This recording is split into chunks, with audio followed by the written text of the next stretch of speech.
Hi అండి, welcome to our channel Dhanyatej. మనం ఈరోజు ఎగ్తో బేసిక్ కేక్ తయారు చేసేద్దాం. ఈ విధంగా తయారు చేసి కేక్ సేమ్ బేకరీ స్టైల్లో లాగా స్పాంజీగా టేస్టీగా సూపర్గా వస్తుంది.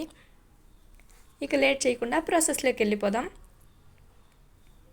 1.5 కప్పు మైదా పిండిని తీసుకొని శుభ్రంగా జల్లించి ఒక బౌల్లోకి తీసుకోవాలి.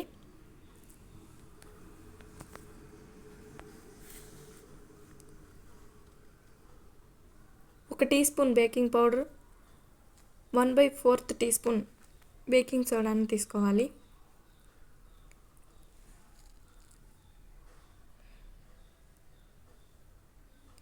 తీసుకొని పక్కన ఉంచుకోవాలి. మిక్సర్ జార్ తీసుకొని 1/2 కప్ షుగర్ వేసి ఫైన్ పౌడర్ తయారు చేసుకోవాలి. ఈ విధంగా షుగర్ పౌడర్ అయిన తర్వాత చిటికెడు ఉప్పు వేసుకోవాలి.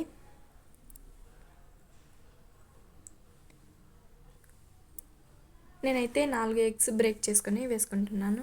మీరు కావాలంటే 3 ఎగ్స్ వేసుకోవచ్చు. 4 ఎగ్ వేయడం వల్ల ఫ్లఫీగా చాలా స్పాంజీగా వస్తుంది. 3 ఎగ్ వేస్తే 3 టీ స్పూన్స్ పాలు తీసుకోవాలి. నేను 4 ఎగ్స్ వేసాను కాబట్టి 2 టేబుల్ స్పూన్ పాలు తీసుకుంటున్నాను. 1 టీ స్పూన్ వెనిలా ఎసెన్స్ వేసుకోవాలి. 1/3 కప్ ఆయిల్ తీసుకోవాలి. మొత్తాన్ని ఈ విధంగా క్రీమీ టెక్స్చర్ వచ్చేంత వరకు గ్రైండ్ చేసుకొని పక్కన ఉంచుకోవాలి. కేక్ బౌల్ తీసుకొని లేదా అల్యూమినియం బౌల్ తీసుకొని ఆయిల్ని అప్లై చేసి మైదా పిండితో డస్ట్ చేసుకోవాలి. మొత్తానికి బాగా అప్లై చేయాలి.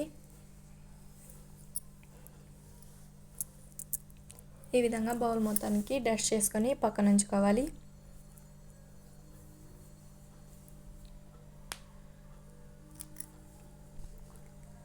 మనం గ్రైండ్ చేసుకున్న క్రీమీ టెక్స్చర్ని తీసి మనం పక్కన ఉంచుకున్న పిండిలో వేసి కట్ అండ్ ఫోల్డ్ మొత్తంలో లేదా విస్కర్తో ఈ విధంగా కలుపుకోవాలి.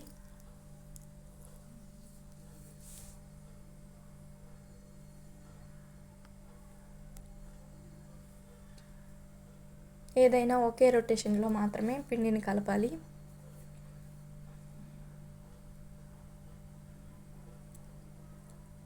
ఈ విధంగా పిండిని మొత్తాన్ని బాగా కలుపుకొని పక్కన ఉంచుకోవాలి. కలిపిన వెంటనే కేక్ మౌల్డ్లో వేసి కేక్ తయారు చేసుకోవాలి, లేదంటే కేక్ సరిగా రాదు. ఈ విధంగా డస్ట్ చేసిన మౌల్డ్లో వేసి 2-3 సార్లు ట్యాప్ చేయాలి.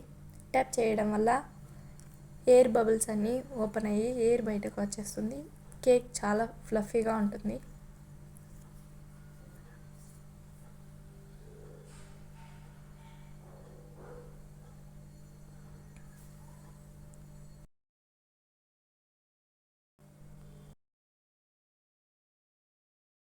నేనైతే దోశల ప్యాన్ పైన చేస్తున్నాను. మీరు కావాలంటే కడాయిలో కూడా పెట్టి చేసుకోవచ్చు. దోశల ప్యాన్ని 10 మినిట్స్ ప్రీ హీట్ చేసి ఈ విధంగా స్టాండ్ పెట్టి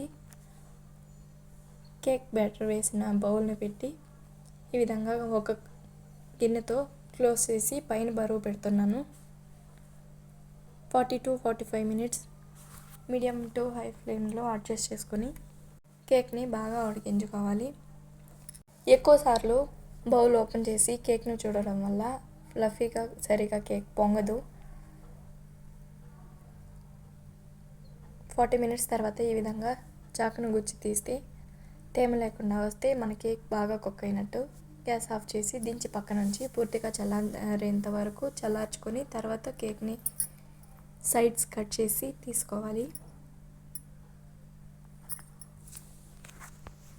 పూర్తిగా చల్లారిన తర్వాత సైడ్స్ ఈ విధంగా చాక్తో అడ్జస్ట్ చేసి కేక్ని తీసుకుంటే మన fluffy tasty egg cake ready అయింది. మీరు కూడా ఇదే విధంగా ట్రై చేసి మీ ఫీడ్బ్యాక్ని కామెంట్ చేసేయండి. మీకు ఈ వీడియో నచ్చితే లైక్ చేసి సబ్స్క్రైబ్ చేసేయండి. Thank you for watching.